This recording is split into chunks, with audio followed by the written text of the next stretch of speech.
Trabajar para vivir, no vivir para trabajar, me decía, no recuerdo quién, hace ya mucho tiempo.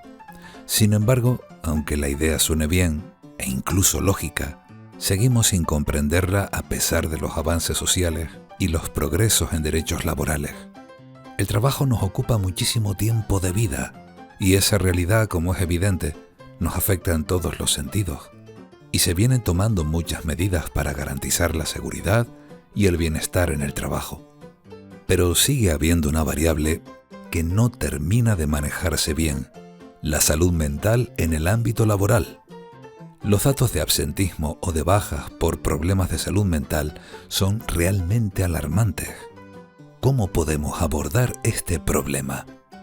Lo intentamos con Luis García, catedrático de Psicología Educativa de la Universidad de La Laguna.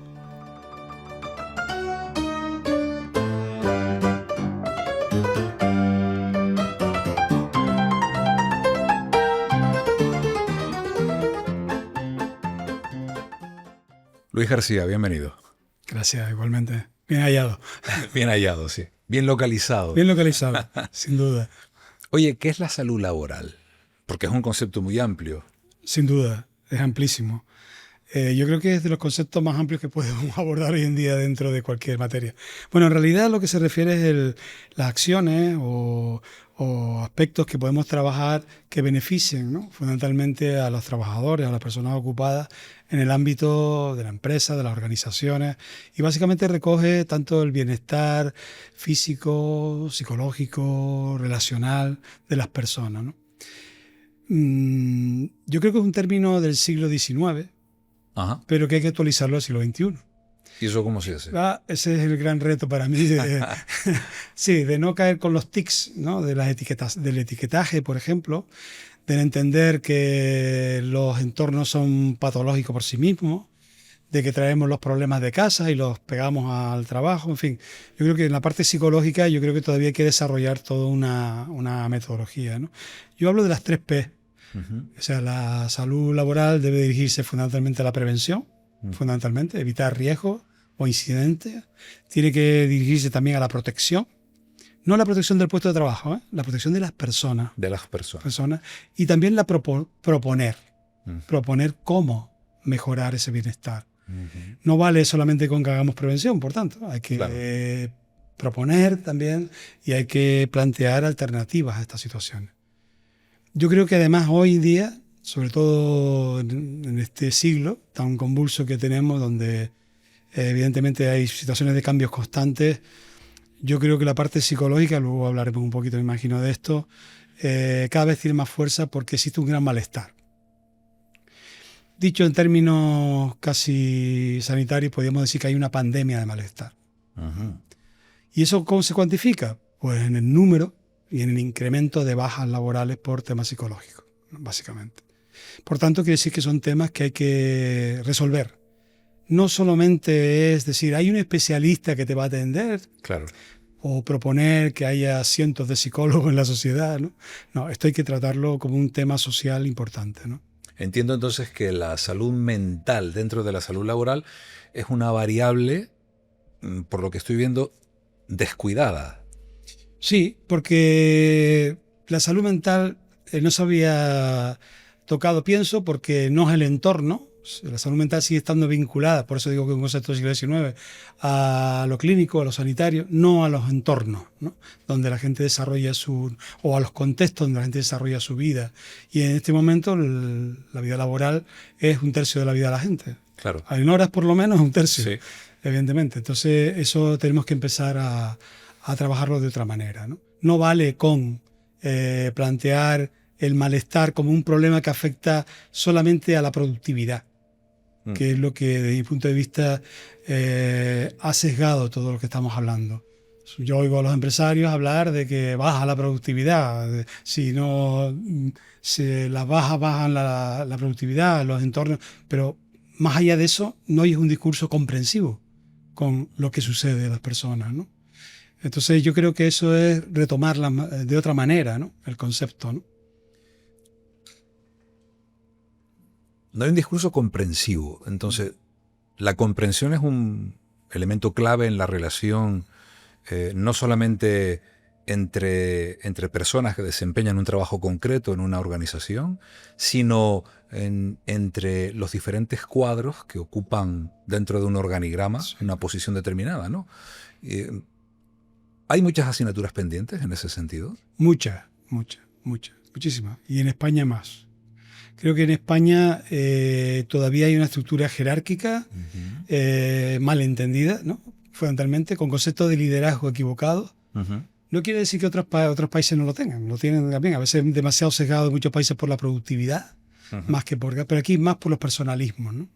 Y la pertenencia o no a un equipo directivo marca la manera con la que tú interactúas con tus trabajadores o con tu equipo, ¿no? Entonces yo creo que esto tenemos que verlo. También el tema de la privacidad, es decir, al final parece como que el Estado no puede intervenir en una empresa que tiene un 20% de abandono. Yo creo que el Estado debería intervenir en alguna manera, ¿sí? Sí.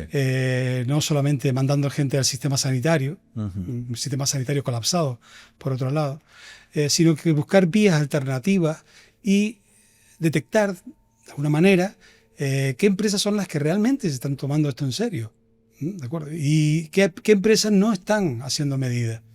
Yo, dicho en términos de sanción, por decirlo en un lenguaje un poco así, yo sancionaría aquellas empresas que tuvieran un porcentaje más de trastornos o de problemas laborales. No es normal que una empresa de sus 100 trabajadores tengan 35 o 40 bajas, ¿no? Pero eso es abrir un melón complicado. Es un melón, pero muchos países lo están haciendo, muchos países están sancionando a las empresas que realmente tal, y fundamentalmente asesorando a las empresas como gobierno para que busquen la causa, que a lo mejor la causa tiene nombre y apellido. Muchos de los problemas son conflictos de las bajas, muchos problemas del malestar son sensaciones de que me siento irrelevante en la empresa. Mañana viene otro y ya está, ¿no?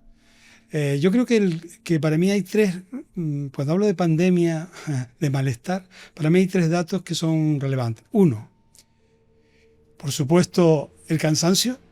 El cansancio es un síntoma que hoy en día está claramente detectado a nivel laboral, en muchos ámbitos. La gente está muy cansada. Dos, la negatividad. Puede estar cansado, pero no ser negativo. Pero la gente está, esto no sirve para nada lo que yo hago, esto no tiene sentido, total para qué, total para qué. Y lo tercero es ya la autoestima. La autoestima en el sentido de, si va a dar igual, va a dar igual. En realidad la empresa, y sobre todo en sectores como aquí en Canarias, por ejemplo, el sector servicios, donde la gente piensa que bueno, si ellos se van, vendrán otros, y que a la empresa le va a dar igual que estés tú, que esté el otro, que esté el de más allá, ¿no? Estás hablando de una cosa importante, que es el papel y el valor de la persona inherente a la persona, esté donde esté. Es decir, uno no deja de ser persona por estar trabajando 8 horas en un lugar. En ese lugar también es persona, ¿no? ¿A quién corresponde? ¿De quién es la responsabilidad de hacer valer ese ser persona en el puesto de trabajo? Sí, yo creo que es responsabilidad de las organizaciones. Las organizaciones tienen que, como antes decía, proteger a sus trabajadores. Proteger. Y tomar medidas para proteger. No solamente prevenir incidentes, sino también proteger y proponer. Entonces yo creo que esas son las dos P que faltan por abordar, ¿no? ¿Cómo protejo sin actitudes proteccionistas ni querer meterse en la vida de nadie? ¿No? Porque, por supuesto, la vida de la gente es privada. Pero yo creo que sí debemos entender, como tú bien decías, que el entorno de trabajo cada vez tiene más fuerza en el espacio de la vida de la gente, y cada vez la gente, sin embargo, se siente menos protegida en los entornos laborales. Siente que no hay conciliación, no puede conciliar con su vida familiar, siente que las razones, se tiene que inventar razones para cogerse una baja porque no les escuchan, y ese es otro aspecto importante. Mucho de lo que hay detrás de muchas bajas psicológicas no es el elemento de falsedad, no, es que hay elementos sociales que te están condicionando, ¿no? Venía de hablar con un ejemplo, aunque luego quizás lo va a hablar con otra persona que trabaja esto. Muchos problemas que hay son que tengo que cuidar a mi madre, que tiene que ir al hospital y me cojo una baja psicológica, ¿no? Y ya está. Pues no, había que comprender esa situación y deberíamos estar tratando y abordando realmente para que luego no se quede en la boca de los compañeros, se cogió la baja porque... Claro. Es un vago, una vaga, o como hoy en día, ¿no? En muchos sectores, ¿no? O porque no quiere trabajar. Entonces yo creo que hay que tratarse. Y las sociedades que realmente están haciendo esto están creando figuras, un poco que es la que yo demando, psicología preventiva. Psicología preventiva. Sí, sí. Realmente crear profesionales que escuchen a la gente, que asesoren en los entornos laborales y que no hay que ir directamente al sistema sanitario para resolver este problema. Yo, de hecho, creo que en muchos casos el sistema sanitario, no porque sea malo o bueno, cuidado, no es el baluarte de que resuelve todo. ¿Mm? Ni, por supuesto, los psicofármacos resuelven todo. Claro. ¿No? Porque primero son bajas muy largas, generalmente el 97% son tratamientos psicofarmacológicos que te crean una falsa ilusión, ¿no? En el sentido de que bueno, voy al sistema sanitario, me recomiendan, ¿no?, una benzodiazepina o cualquier tipo de tratamiento antidepresivo y bueno, me dan una pastilla que por lo menos ya duermo, que es lo que dice la gente, ya duermo, ¿no? Sí. Qué bien me siento, duermo. Y mañana dice, oye, pues me levanté, pero son efectos a veces ficticios, ¿no? Porque no estás resolviendo los problemas. Y yo creo que si hiciéramos una psicología más de cercanía a las organizaciones, con trabajo, ¿tú te imaginas un centro de salud trabajando en grupo? No. Claro. Yo me cabré con mi jefe, me llevo mi depresión para el sistema sanitario. Claro. Perdón por el sentido... No, sí, me llevo mi depresión al sistema sanitario. Sí, exactamente. Y yo creo que eso tenemos que empezar a revisarlo, ¿no? Y ese tipo de planteamiento. Le estoy dando vueltas a una cosa, porque hablamos, está muy en uso la cultura de esto, la cultura de lo otro, con los matices que la antropología pone al concepto de cultura, pero para entendernos, si hablamos de cultura del trabajo, tenemos que revisar el concepto de trabajo. Sí. Sí, sin duda. Hay países que ya lo están haciendo, ¿eh? Hay países que están tomando medidas no solamente de conciliación, reducción del tiempo de trabajo, revisión de las condiciones de trabajo, que por supuesto también revisión de los sueldos, que evidentemente es otra política. Quieres estar en Europa con un sueldo de tercer mundo, digamos, ¿no? Pues no, también hay que trabajar en la línea esta, ¿no? Lo que pasa es que yo creo que esto requiere, como tú bien dices, ir por objetivos, poco a poco, ¿no? No se trata de una guerra de sindicatos empresarios, Claro, ni se trata de gobierno el que modera, ¿no?, las políticas entre ambos colectivos. Yo creo que los trabajadores cada vez más tienen que ganar fuerza por sí mismos, ¿no? Es verdad que hay sectores y sectores. Hay sectores que son más sensibles, sectores que están en este momento cero de sensibilidad hacia esto que estamos hablando, ¿no? Y el concepto que a mí me parece importante es capital psicológico, ¿no? Que es un concepto de la psicología positiva, ¿no? ¿Qué aportas tú? O sea, la pregunta que yo creo que debemos plantearnos es ¿qué aporta mi trabajador a mi empresa? O al que voy a contratar, ¿qué aporta? ¿Qué trae? ¿Cuál es su capital? ¿Y qué puedo sacar yo como organización de ese capital? No, me da igual cómo venga, yo necesito esto, claro, ¿no? Entonces yo creo que tenemos que replantearnos incluso la propia selección de personal, ¿no? Claro. Con nuevas preguntas, con nuevos retos y sobre todo también entender que hoy en día hay una cultura del aprender diferente a la de antes. La gente quiere aprender, pero la gente lo que no quiere es hay que aprender en este horario, hay que hacerlo de esta manera, ¿sí? Y en este tiempo, ¿no? Yo digo que en este momento hay un error, ¿no?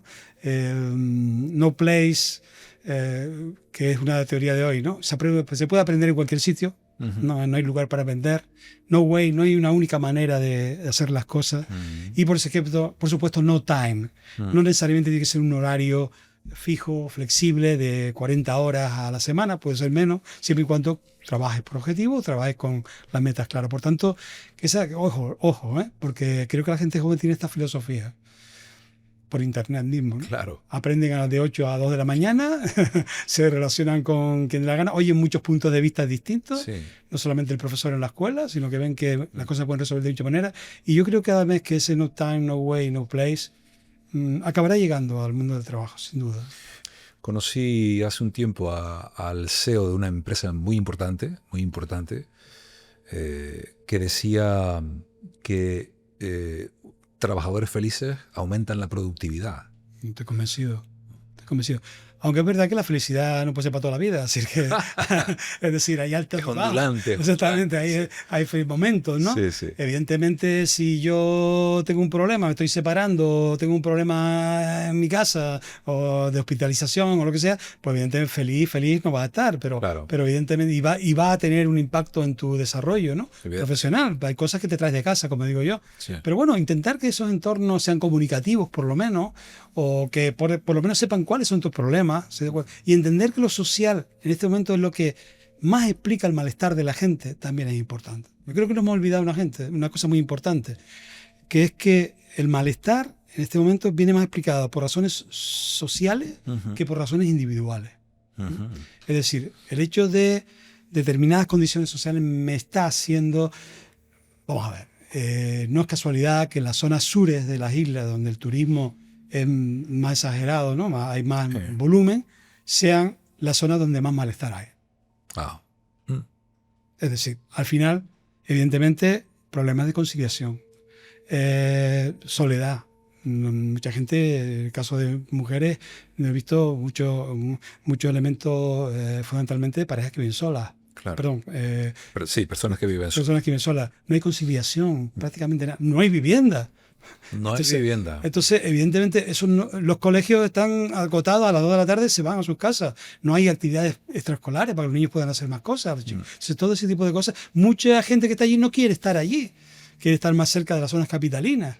Entonces, todo eso está generando un malestar que yo creo que no hemos analizado. No lo hemos analizado. Y yo que empezaría analizando ese tipo de cuestiones, ¿no?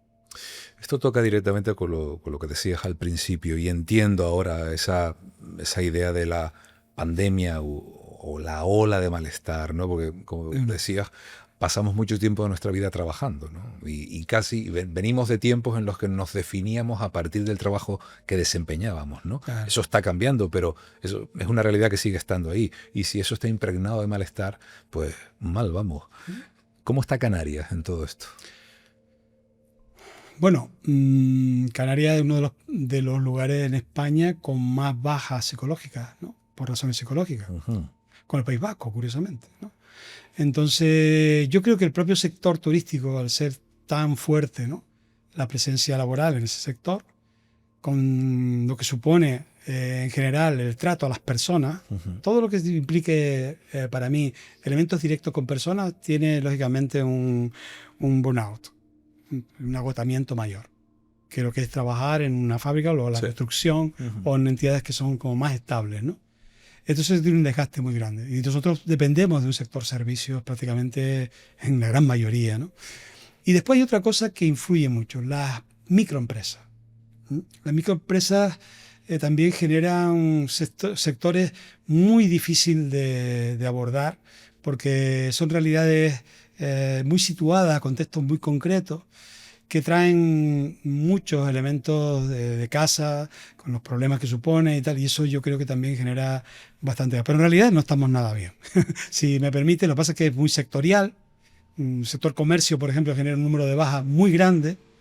El sector turístico también, pero también el sector sanitario y el sector de educación. Son los sectores que más bajan. Piensa que el 50%, un poquito más del 50% de las bajas que se generan como bajas laborales son fundamentalmente o musculoesqueléticas o psicológicas.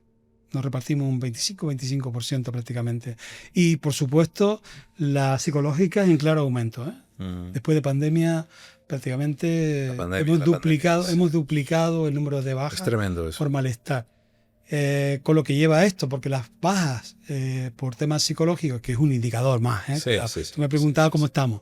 Si tomamos esto como indicador, pues podemos decir que son las más largas en tiempo. Claro. Entonces eso también genera un problema añadido, que es que necesita un tratamiento más largo. El sistema sanitario está colapsado, ¿sí?, para que te pueda atender a alguien en unas condiciones de calidad, tal, y por otro lado los tiempos son muy largos. Claro. Si en tu mano estuviera una medida inmediata, ¿cuál sería? Yo trabajaría sobre los profesionales, fundamentalmente. Por supuesto, con las organizaciones que se den cuenta que esto no es el que tiene cara o que es una baja. No es así. Hay que contener, pero también comprender. Claro. Contener no implica quitarle el derecho a la gente. Contener significa, vamos antes de que vaya al sistema sanitario a poder evaluar un poquito mejor para que quien toma la decisión tenga criterios más objetivos Recursos de recursos y tal, sin que sea vinculante, cuidado, porque el informe que emite otra persona de un servicio X no es vinculante, pero por lo menos tener ese tipo de servicio, ¿no? Yo creo que así podríamos ir trabajando y tal, y después cambiar la cultura de la empresa. Yo no he dicho nada, ¿no? La cultura de la empresa, pero no la empresa al empresario, ¿eh? De las organizaciones en general. En general. Creo que hay que trabajar en una cultura mucho más, como tú decías, comprensiva y, por cierto, propositiva, que proponga cosas. ¿Entiendes? Yo no creo que sea solamente, mira, está en el puesto, quédate en el puesto, haz esto y ya está. Hay que proponer. Proponer que participes con las ideas que se están planteando en la empresa o en la organización y tal, y yo creo que por ahí podríamos caminar.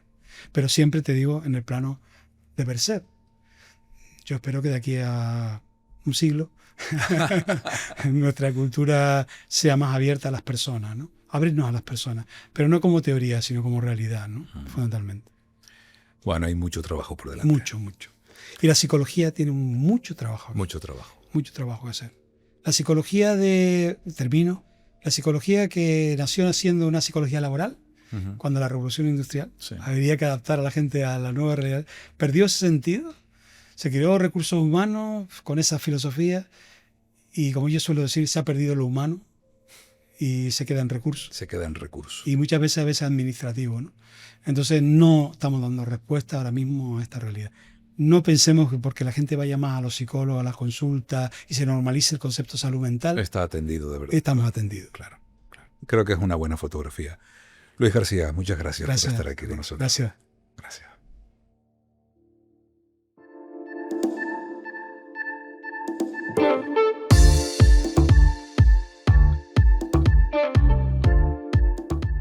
Las organizaciones son como pequeños universos.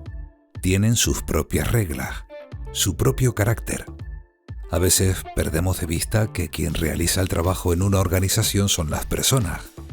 Y las personas no solo hacemos y pensamos cosas, sino que sentimos, interactuamos y, sobre todo, no somos máquinas que al irse a casa pulsan el botón de off y se apagan hasta el día siguiente. Se habla mucho de riesgos laborales y se hacen cosas, pero faltan muchas otras.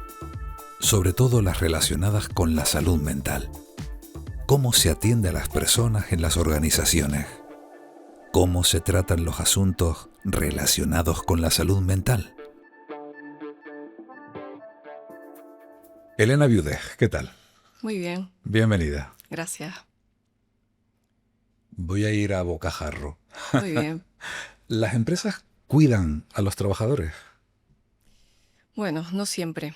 Depende del contexto, depende del tipo de empresa, depende de la filosofía que exista dentro de la empresa también.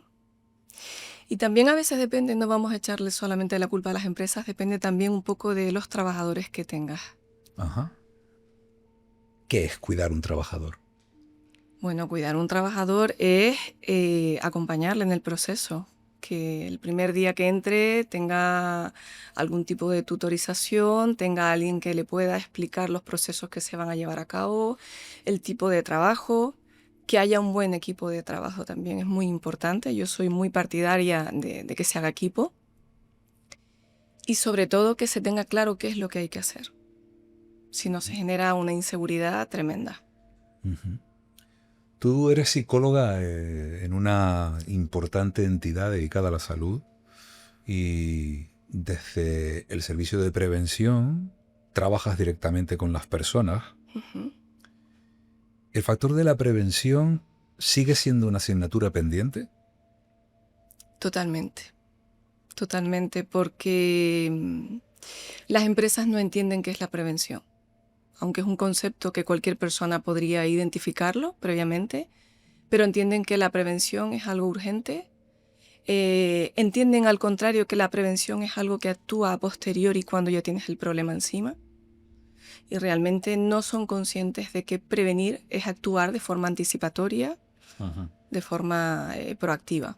O sea que está más eh, digamos, la respuesta al problema, es decir, la reactividad, ahora mismo está por encima de la prevención. Sí, totalmente, totalmente, porque en Canarias hay un problema importante también a nivel nacional, pero hablo en Canarias porque es lo que yo conozco de forma más directa por todos los años de mi trabajo y veo que hay una gran falta de concienciación. ¿Vale? Ujú. Entonces, realmente las empresas no conocen lo que tienen que hacer, no saben qué es prevenir, incluso no le encuentran el sentido de para qué. Quieren una respuesta rápida No y le encuentran prevenir. el sentido. No. Sobre todo en la parte que yo trabajo, que es la psicosociología, no encuentran el sentido. Claro, eso me lleva a otra cosa, y es que podríamos considerar la salud mental, que es el ámbito de lo psicosocial, Ujú. en una organización, algo así como la hermana pobre de todo el sistema de salud laboral. Totalmente. La salud mental es algo que no se ve. No es seguridad, no es un casco, un extintor, una caída, no es higiene, no es un contaminante que te pueda afectar, no es ergonomía, incluso una postura, un sobreesfuerzo. Es una parte que no se ve, que no parece ser objetiva. Y entonces, como no se ve, parece que no tiene ese nivel de importancia, al igual que a lo mejor el resto de disciplinas que se trabajan en prevención. ¿A qué crees que se debe eso? Pues yo creo que hay una gran falta también de desconocimiento. Entonces, desconocimiento unido a falta de conciencia es un cóctel Molotov Claro. importante. Pero fíjate, hay una cosa delicada en lo que estás diciendo, porque si hay desconocimiento, eso implica que el empresariado o las personas que ocupan cargos directivos o mandos intermedios o como se quiera llamar, no están adecuadamente formadas para todo esto. ¿Un empresario puede ser cualquiera?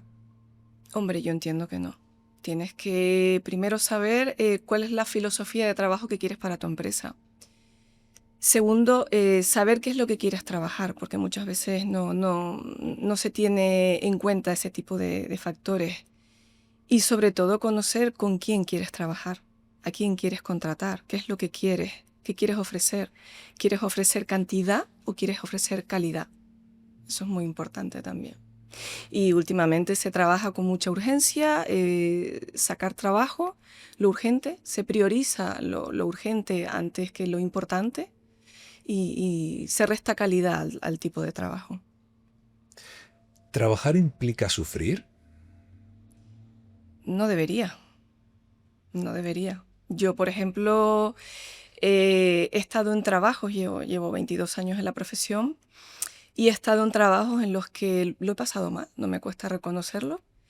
Y trabajos como en el que estoy ahora, que me encuentro a gusto, hago lo que me gusta, me siento bien, siento que aprendo, siento que puedo compartir lo que sé. Y entonces, pues, trabajo sinónimo a sufrimiento no tiene por qué.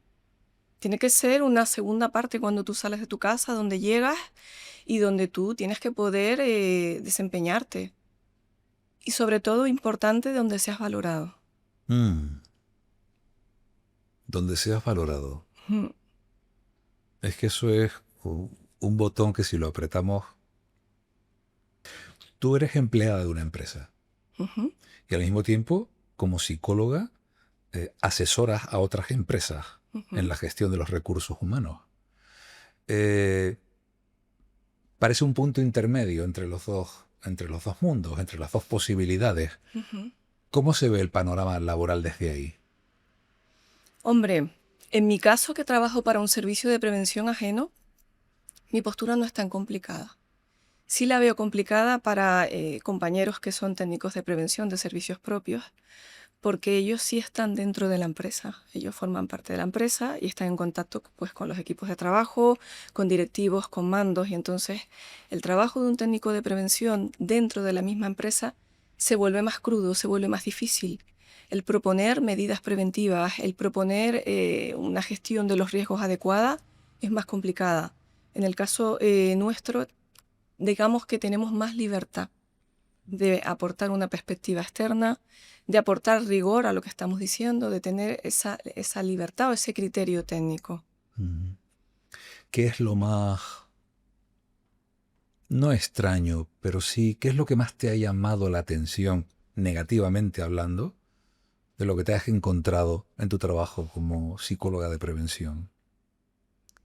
Lo más extraño, ¿Qué te ha hombre, sorprendido más cuando has llegado a una empresa, a una entidad, y que hayas dicho, pero estas cosas pasan? la falta de comunicación. La Algo tan falta de básico. comunicación. Sí, sí, sí. De hecho, es una de las medidas que últimamente los estudios que estamos haciendo las ponemos, que hay falta de comunicación en la empresa. Ujú. Empresas en las que a lo mejor te dicen que ni siquiera una vez al año hacen una reunión y tú dices, ¿cómo es posible?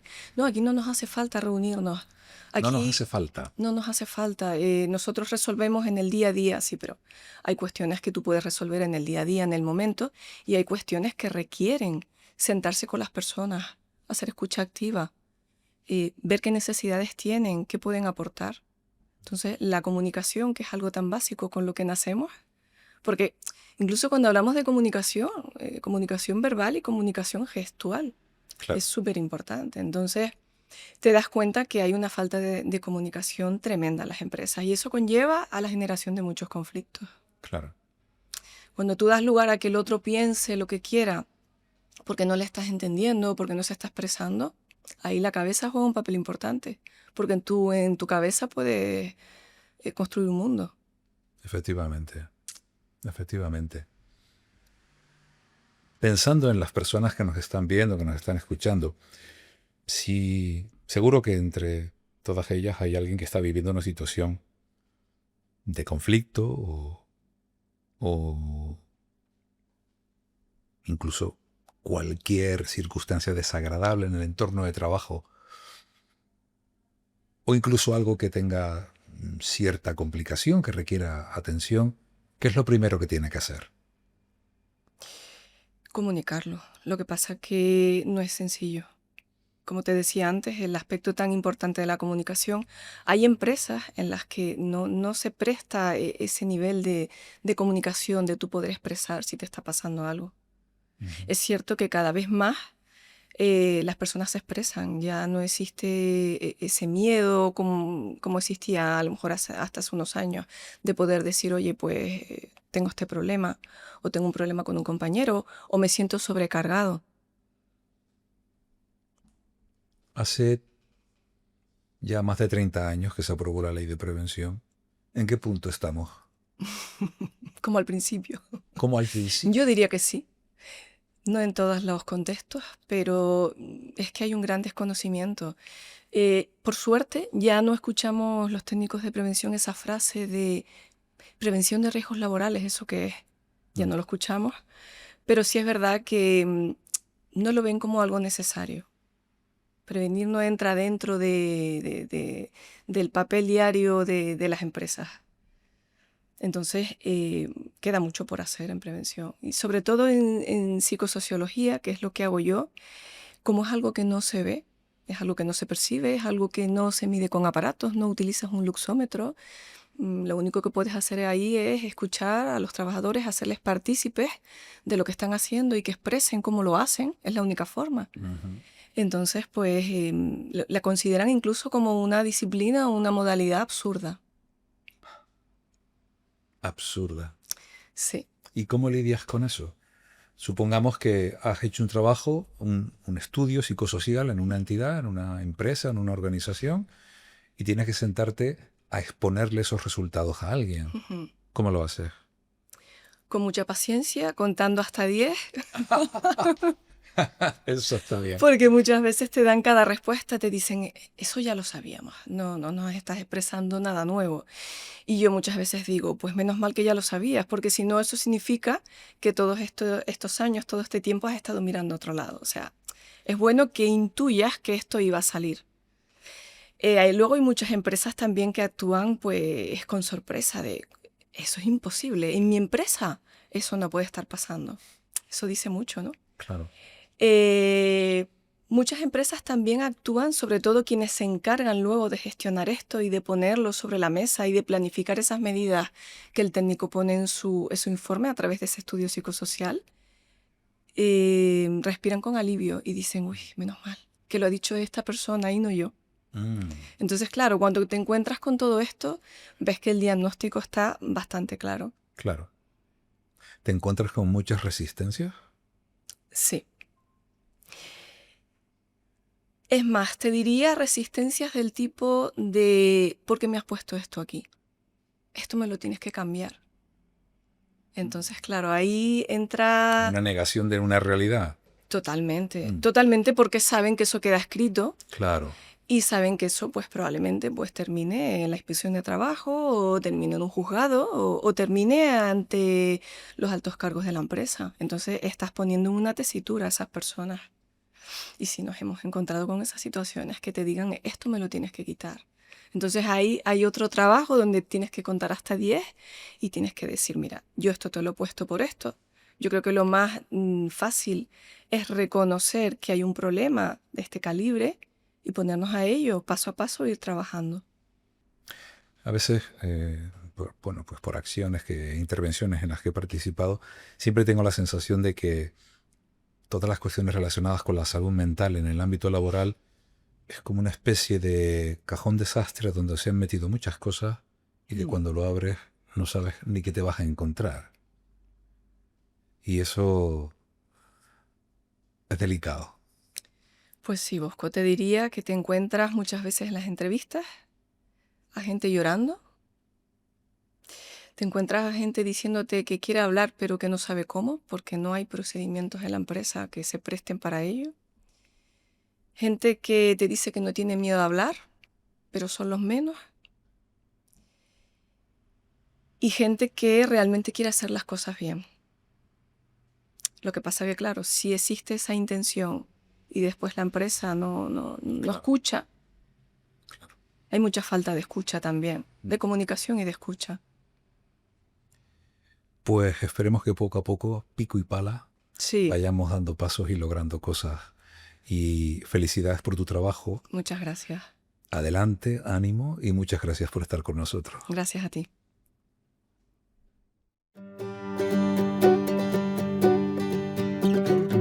Entonces, trabajar para vivir, que aquí no se trata de subordinarse, ni de renunciar a nada, ni de sacrificar nada. Se trata de hacer de nuestro tiempo de trabajo tiempo de vida, tiempo de calidad. Para ello, hay que escuchar, expresar, atender, cuidar, proteger, porque por encima de todo está el derecho de cada persona a ser valorada, respetada y a sentirse digna esté donde esté.